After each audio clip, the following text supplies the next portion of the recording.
Majority Whip. Mr. President, today, January 27th,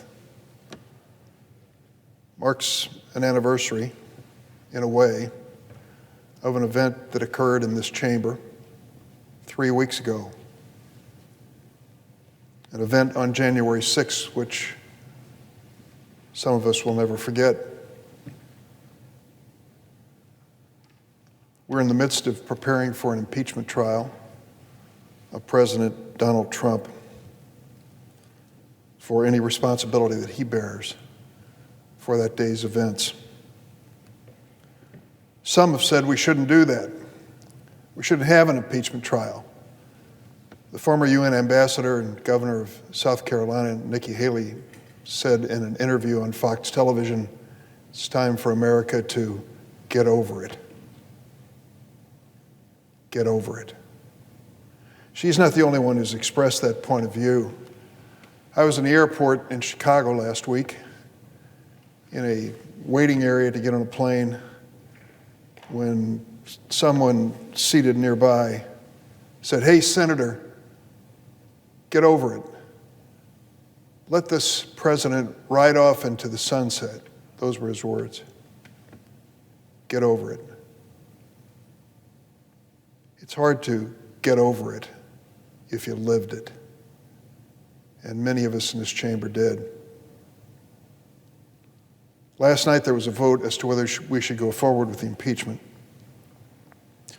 All of the Democrats, 50, voted in favor of having the trial since we received that article from the House. Five Republicans joined us. 45 Republicans voted to end the impeachment proceeding, voting in favor of a point of order that was raised by the junior senator from Kentucky. I don't know what was going through their minds when they joined that senator from Kentucky's point of order. I don't know if it truly was a constitutional issue they were thinking about, whether it was loyalty to Donald Trump or whether it was fear of Trump's followers in their home states that led them to vote to end the impeachment inquiry. But we should go forward. We should go forward, as Lincoln reminded us, because we cannot escape history. And we certainly shouldn't be party to rewriting history. When almost 50% of Trump loyalists refuse to believe that the events of 3 weeks ago in this Capitol occurred, or if they occurred, that they had anything to do with President Trump, we need to make a record of fact, not just for our current deliberations, but for history. How can anyone who was in this chamber on January 6th really argue that something critical and important and horrific occurred? Do you remember at 2:15 when the Secret Service went up and grabbed the vice president by his arms and pulled him down out that door so they could take him to a secure place? We were stunned by that. I was. They told us to sit here, and do you know what I saw next? Two men, plainclothes security people, I don't know what agency they were working for, came right down here, right down in the middle of this well. Why do I remember that they were there? Because one of them had an automatic weapon around his neck in the Senate chamber. And then we were told by a Capitol policeman who stood in front of us, sit down, stay in your seats. We're bringing in your staff and they're going to line the walls. This will be a secure room. And then they closed the doors off to the public.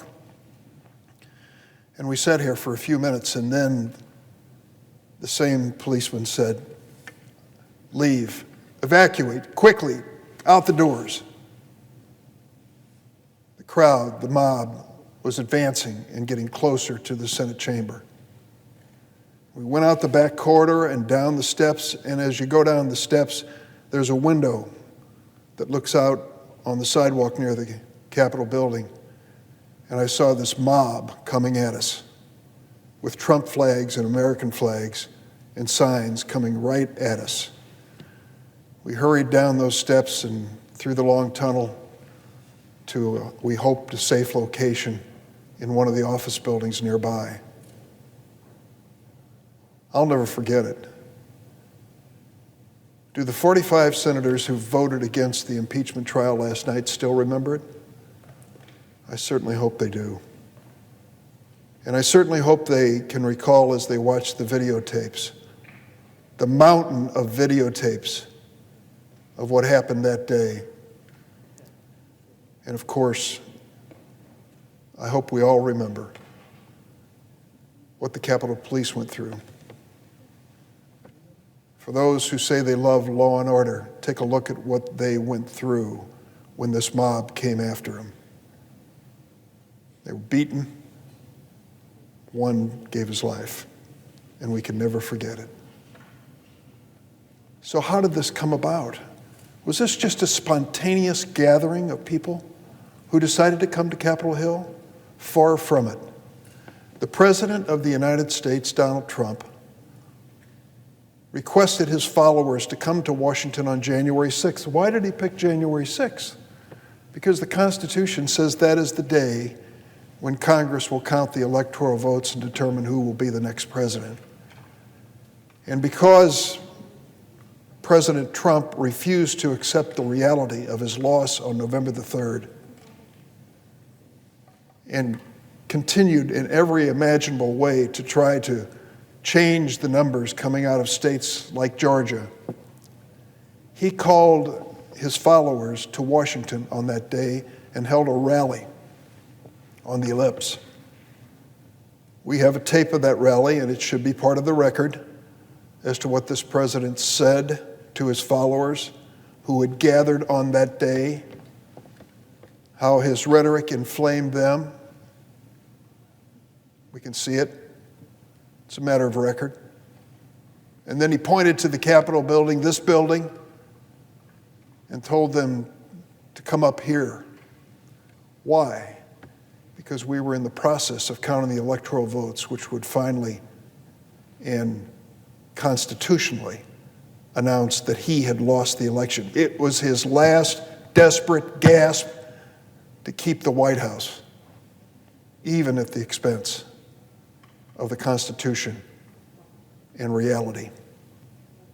And then the crowd turned and advanced on the Capitol. We've seen those videotapes as well as they overran the flimsy barricades that were set up in the hopes that they would discourage and stop them. And they broke through windows and doors and came into this building, invading it for the first time since 1813.